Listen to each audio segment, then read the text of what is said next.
With a distinguished career spanning decades in leadership, administration, and CSR at one of India's foremost public sector enterprise, our chief guest, Mr. Rath, has been instrumental in building resilient organizations grounded in people-centric growth and purpose. Sir, it is our privilege to have you with us today. We are honored to welcome you to please speak a few words and enlighten us.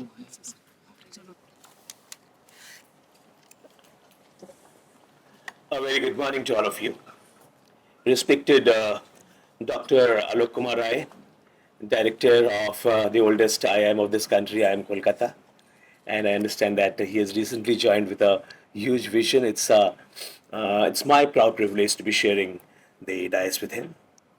Respected Professor 𝗘𝗃𝗃𝗫-𝗃𝗂𝗶, Chairperson of PGPEX-VLM, and esteemed dignitaries on the dais from different sectors of industry practitioners. I can see some of you, as well as the academic fraternity of this institute, and above all, the students of this batch, as Professor Rai rightly said, that the future of manufacturing in this country.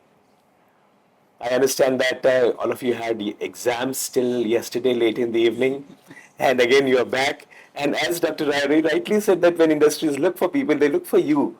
Look for people like you who can multitask, multi-skill, and still remain happy in the morning, smile, and do a program of this magnitude. Thank you so much. Thank you so much for inviting me also, because the theme that you have given is very dear to my heart. Initially, Amit told me that I will be speaking on a sector, on some specific topic, and then I was made a generalist. So what I'll try to do is, you have given me half an hour, maybe I'll take 15-20 minutes because we are running behind schedule, and I'll be touching upon the areas which will be deliberated later on by the very learned speakers that you have invited throughout the day. Like all of you know that over the last few years, India has come a long way, and the country is just starting. From 1947 till 2000, middle of 2020s, like 2015 to be very specific, there was growth. I won't say there was no growth, there was growth, but the growth trajectory has really changed since the last decade. And we're so proud that we have become the fourth largest economy in 2025, surpassing Japan. India's digital public infrastructure, like UPI, Aadhaar, or even Coven, has become a global benchmark of scale and speed. Manufacturing is gaining momentum, all of you agree with that. With flagship initiatives, when they were started, everybody thought that they are jargons. Make in India, the productivity linked incentive scheme, PLI scheme, or even the Atmanirbhar Bharat concept. In fact, I also thought that they are jargons for a new India. But they are no more jargons, they are the game changers. Because these schemes are being monitored at the highest level on a daily basis, and the result is there for all of us to see. And the dream of Viksit Bharat, Bharat at 100, is to see a India which is fully developed, self-reliant, and globally respected nation as we will turn 100, and the work is going on in the right direction. Now, coming to the topic proper about the manufacturing, what is the role specifically of the manufacturing sector for taking India to the vision of 2047 that the PM has laid, and we all share that vision. One of the key drivers to realize this vision will be the manufacturing sector. As of now, 12 to 15% of the GDP is being contributed by the manufacturing sector. Statistics say that it's even 17%, but I think it's around 15%. But we have to raise. The target is to take it to the level of 25% of the GDP. And it is possible only in India because here manufacturing is respected, unlike in other parts of the globe where they're doing away with manufacturing and only depend on the service sector. With a huge population and a young population, with the diversified resources that we have, taking manufacturing to the level of 25% of our GDP, maybe in the next 10 years, is a reality. A strong manufacturing base means, why it is a necessity also, because it means creating millions of jobs, especially for the young people. And as is said, that one job creation in the manufacturing sector leads to 2 to 3 job creation in the service and other sectors. So the key to growth is manufacturing. Manufacturing brings technological advancement, attracts investment, and supports other sectors like infrastructure, logistics, and services. But the world is looking to diversify the supply chains, and India here has a very golden opportunity as a global manufacturing hub.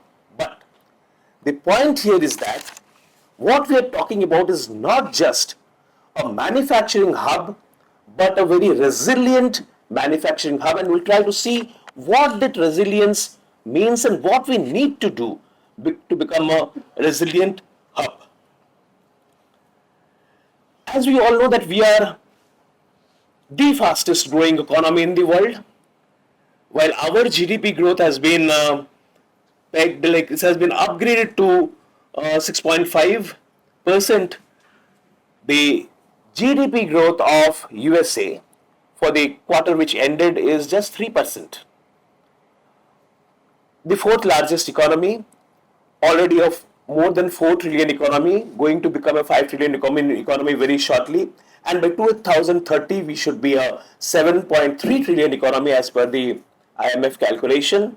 And by 2047, we should become around 25 trillion economy, maybe, if the growth trajectory and the momentum continues, which it should be also.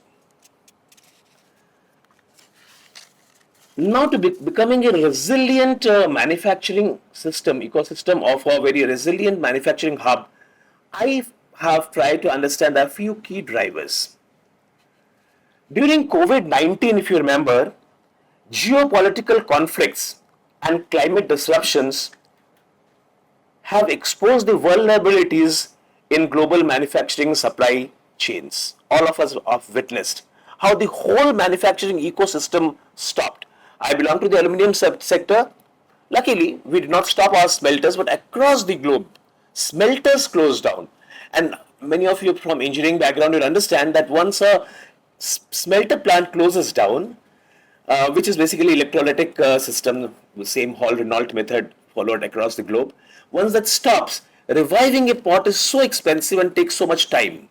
But there was disruption in production of aluminium. The Suez Canal blockage in 2021 delayed over 12% of global trade, affecting supplies from electronics to fertilizers to coal, underlining how a single disruption can impact the entire manufacturing ecosystem of the globe. All of us know that semiconductor shortages alone cost global automakers around $200 billion in lost revenue in 2021, and Indian automakers too had a huge setback because we were over dependent on semiconductors and they did not come. We saw how easily production can come to a halt, how supply chains can snap overnight, and how over dependence on a few global sources can create risk. So this is the risk that we have. And this can happen anytime. So in order to become a resilient manufacturing hub, it's not just about bouncing back. Always Indian industries, we always have a buzzword that we had a setback, we have bounced back and we are back to normal. But that period when you did not bounce back is a lost opportunity. It's not about being prepared to bounce back, but becoming adaptive and strong enough to thrive in uncertain times, because businesses are going to become further uncertain, and uncertainty is a way of global business, and that we have to accept. Now coming to my sector, I just wanted to throw some light on the mining and metal sector from which I belong to. The metal and mining sector forms the backbone of India's manufacturing economy. Supplying critical raw materials to industries like infrastructure, automotive, defense, and renewable energy is what the metal and mining sector does. However, all of you are aware of the mining and metal sector. You may be aware that even today, we are a producer of most of the minerals and we export them in bulk. We are still not creating value for the minerals that we produce because our ecosystem of downstream industries is not very strong even now. A very rich mineral rich state like Odisha, from which I hail from, even today, chromite, bauxite, even alumina, which is a finished product of bauxite, iron ore, are exported. Much more export is taking place than what we are actually even the bulk material like aluminium or the steel that we are producing. Forget about the downstream. We are exporting without adding value. So when we are talking about becoming a manufacturing hub, we should be also looking into this and actually adding value to the product at the place where this mining is taking place. As we scale up manufacturing, securing resilient and sustainable mineral supply chains will be key to supporting sectors like steel, aluminium, copper, and critical minerals. Here I want to throw some light on another dimension of mining and metal sector in which we also have a huge opportunity, and that is the critical minerals, which is a buzzword now of the Ministry of Mines. Now, critical minerals, what are they? They are lithium, nickel, cobalt, manganese, graphite, and a range of them, which are very essential for the future because these are what will enhance our energy technology and crucial to the battery performance. Now, India has a reserve of them, but we are not very rich in those minerals. Jharkhand has some, even Ladakh has some, but we are not very rich in that. So but the problem with these minerals is it's very expensive. It's very expensive to do the exploration. बहुत कम quantity में मिलता है and exploration is little expensive. But you will be very surprised to know that a country, very poor country in Africa, is the richest in critical minerals, and that is the Democratic Republic of Congo. Countries like Bolivia, Argentina, Brazil, and many Latin American and South American countries, as well as Australia, are very rich in these minerals. So, we need to not only manufacture here, but it's time for this country to actually go and source minerals across the globe, bring them back home. We had started this experiment, although being from the central PSU, NALCO, in collaboration with Hindustan Corpus Limited, HCL, which has its headquarters in Kolkata, and MECL, which is headquartered in Nagpur, the three PSUs of this Ministry of Mines, we have come together and formed a company called KABIL, a joint venture company, 𝗠𝘂𝗃𝗵𝗃 India Limited, in which we have already started, we have acquired mines in Argentina. But here I want to say one thing, that we do not have really the people. I was just talking to your children, students also. We don't have the people who can manage such outsourcing activity, go to Argentina, smart people. So this is what maybe your kind of a course is offering to this country. People who are engineers, are matrix managers now, have a whole holistic idea how businesses are managed, particularly the focus on manufacturing. People smart enough to go across the globe, scout for new ideas, new ventures, and because that is the need of the hour. One part is developing India as a manufacturing hub, also looking across the globe where we can do businesses and set up manufacturing hub or bring things here and do it here. India also must focus on resource efficiency, domestic exploration, and responsible mining practices to strengthen this foundation. We have huge deposits of bauxite, chromite, iron, but now one of the major issues that is coming up is it's very difficult for our companies to actually do a mining or go for a greenfield mining, because once you start going any kind of a mining activity, immediately there's so much of resistance from the people. And it's not the people who resist, but a group of people who instigate them and create a system where industries find it extremely difficult. You see the case of Vedanta. They have a mine behind their refinery but not able to do the mining. And the government is very positive. At least now we have a very supportive government, and the awareness has to be developed by the manufacturing companies that mining activities, responsible mining, like we do our open cast mining of bauxite. Whatever area we do mining, we again fill that back with the topsoil, do a plantation of double the area. Supposing we mine 1 square acre, we do it for 2 hectares. So that is called responsible mining. And also these manufacturing companies, if they want to thrive, have to have an ecosystem where they are collaborating with the people surrounding them, the peripheral people, because without that support also manufacturing exercise cannot go up in this country. So now we'll come to the key levers of resilient manufacturing. First and foremost, I've already discussed, is about a diversified supply chain. Avoiding over-reliance on single geographies or vendors, we need to create multiple sourcing and production options, because we've seen what happened during COVID. Localization and near-shoring is the second thing, building stronger local ecosystems for critical inputs and reducing dependency on long global supply routes. Here I like just inform you that most of the Indian industries, even now, for their specialized components, depend on imports. For the high technology supplies, or for even good quality pumps, motors, many of us depend on outsourcing, or not outsourcing, but sourcing from across the globe from different countries, so-called developed countries.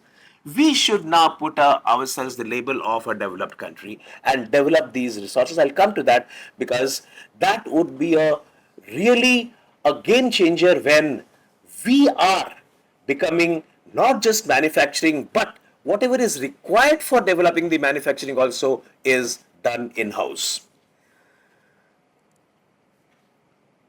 Flexible production systems is the need of the hour, because investing in technologies that allow for quick scale up or switch in production based on demands and disruptions. Now most of our manufacturing system do not have the ability to switch over, scale up, scale down as per market demand. We have a parallel kind of like a straight line kind of a manufacturing system, what you call my rated capacity. Industries now need to actually do that kind of an exercise. Now using digital technology, yes, most of us are talking about Industry 4.0, maybe the world is going for Industry 5.0 now. We have, most of us, at least in the manufacturing sector, as of now, have not leveraged to the full potential the concepts of IoT or AI. We are talking about that even now, but if you go to the ground level in the manufacturing sector, still it is a jargon. It is has not been converted into reality. But the moment you start doing that, industry will see what a amazing benefit you can get when you start using more and more of these digital technologies. Risk-aware planning and scenario modeling, amending contingency strategies and business continuity plans into the core operations is also a requirement of manufacturing industry. And the collaboration and ecosystem resilience, what I call creating clusters and partnerships among suppliers, MSMEs and large manufacturers to support each other in times of disruption. I'll give a small example here. We have an aluminium smelter at Angul, which is in central Odisha. Besides the smelter gate, we have set up an aluminium park. Another aluminium park has also been set up by Vedanta at Jharsuguda. Now, what is the concept of this aluminium park? We produce hot metal from our cast house or from our pot line, and we would sell it to somebody in the form of ingots.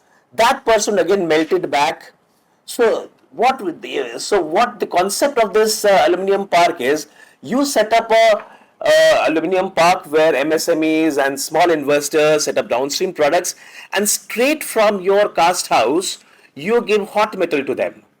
So per ton of metal, the savings of that person will be 5 to 10,000 rupees.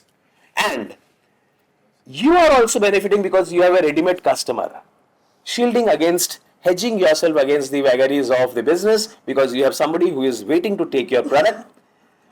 Going a step further, a big organization, NALCO, has its own logistics, has its own marketing network. These people can also become a part of that system. So what happens is, what the concept of this this business park or this aluminum park is that we give you metal, we don't charge anything.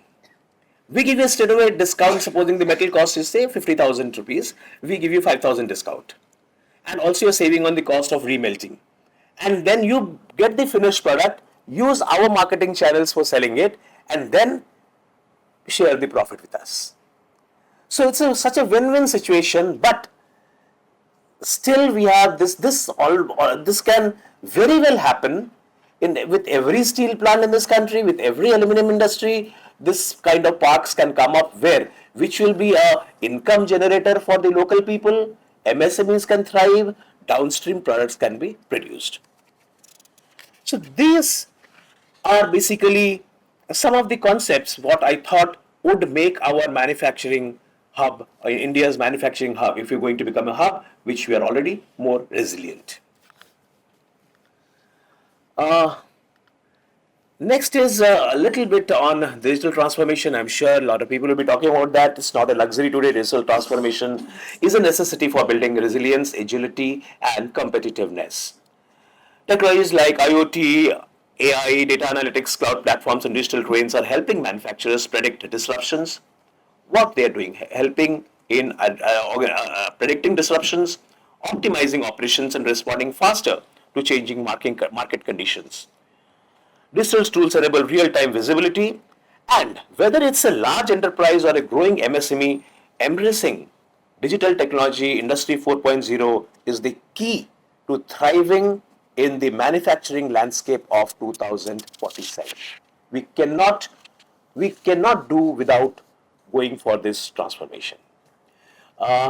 This some of the exercise, the last few slides are some of the exercise which came out of my experience of working in the manufacturing sector, and little bit of learning to get prepared for, because Amit told me to get prepared also. And Amit happens to be from my college, he's my alma mater. So I thought that I'll have one slide on my area, that is the HR perspective, because I head the HR function of NALCO.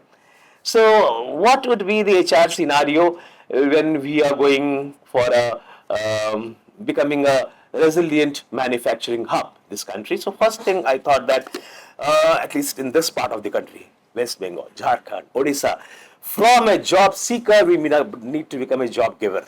Because this part of the country particularly, the mindset, there has to be change of mindset, a real HR activity, changing mindset.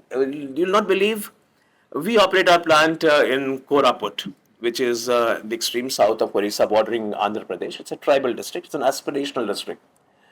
People want jobs, natural.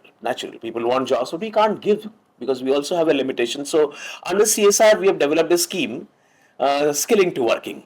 So I worked out with some centers like the Skill Development Center at Bhubaneswar and CTDC at Bhubaneswar. We'll get you 50-100 young people who are matriculates or ITIs and all. You will train them. The entire expenditure will be borne by NALCO, which comes to around 1.2 lakhs per child, per student. And then the condition is that you will give them a job. Now this is, we'll give them a job, but we'll give them a job in automobile hub in Chennai, or some weaving hub in Surat, or some Pune or Calcutta. But we can't give them jobs in Koraput. So my biggest challenge is now to make them understand कि यहाँ से निकलो बाहर, come out of this place. And that is one thing, because it's like from the experience I'm telling that people have a lot of resistance to coming out of their place. If they don't come out of their place, they can't grow. And for becoming a manufacturing hub, we have to continuously spend money, government, industries, to bring about this mindset change in people, that is, don't only look for jobs, but become a job creator. Today, 𝗬𝗚𝗃𝗶𝗀𝗃𝗫 was supposed to come here. He's from Odisha. I think he got busy. That guy is a 2018 batch from his college, and today he has created an ecosystem here where he has employed around 1,000 people. Just a guy who is just 6-7 years down the line out of college, and is so sought after. So we need to look into that, how we can create jobs, not just be a job seeker. I'm not talking about you, but I'm talking about the general kind of people, general mindset. From moving from generic engineering to specialized engineering, I get really bogged up when I see the number of engineering colleges in my state and the quality of education being imparted. Where do you get teachers? If you have hundreds of engineering colleges, where will you get good teachers? The good students will go to IIMs, they will go to XLRIs, they will go for good jobs, they will do MTech. Who will teach? And these are all generic engineering branches. They study for 4 years and then claim that they are an engineer but do not know anything. It is time for this country to realign its technical education. I'm not talking about what is being taught in history, geography and all those things, but for technical education, it may be ITI, it may be diploma, it may be BTech. The concept has to undergo a very generic mechanical engineer, generic electrical engineer. We need to have engineers who are specialists in pumps, who are specialists in hydraulic systems, who are specialists in AI.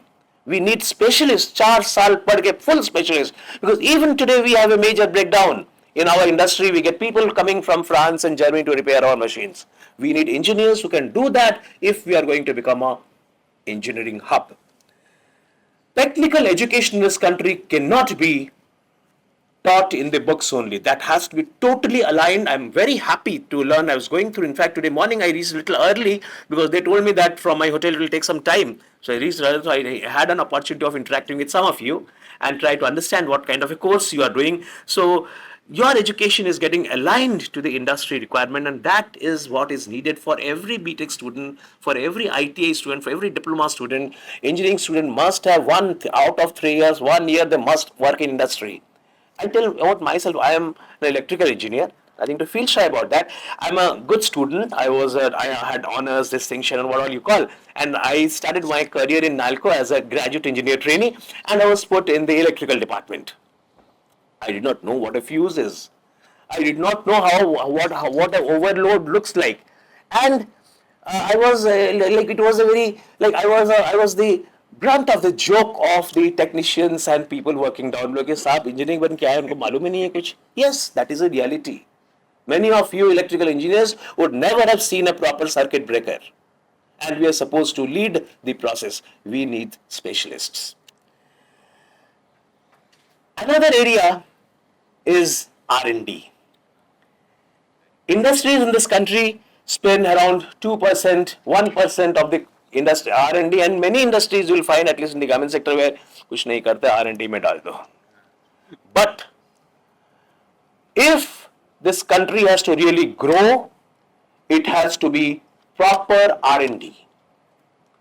And investment has to be there. Government is now seriously contemplating that. In fact, they're monitoring how much you're spending, but that spending has to come from the leadership of the organization. Yes, I need to spend 5% of my money the way you are mandated to spend 2% of your profit after tax and CSR. The company should be mandated to spend 5% of the money on R&D activities and R&D.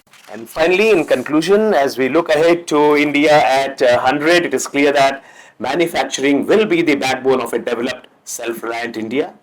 It will be, because our strength lies in manufacturing. But it can't be just about scale only. It must be about strength, what you call resilience. Strength is resilience, strength in sustainability, and strength in innovation and global competitiveness. So in conclusion, let's make India not just the factory of the world, which keeps on polluting, but the benchmark of resilience, the flag bearer of green manufacturing also, and a trusted partner in global supply chains, which is a key driver again to becoming a resilient manufacturing hub. The choices we make today how we design our systems, train our people, invest in R&D and in innovation will define what India stands for in 2047. We may not be there, but I'm sure that most of you of this batch of PGP will be at the top levels in 2047, deciding the course of your organizations. I wish you all the best. Thank you all for giving me time, because for me also, I've never studied in IIM. So for me also, it was a matter of pride and great happiness to be here. I did my business schooling from ex-IIM Bhubaneswar. But so it was always a dream for me to give a talk or to be a part of some discussion in IIM.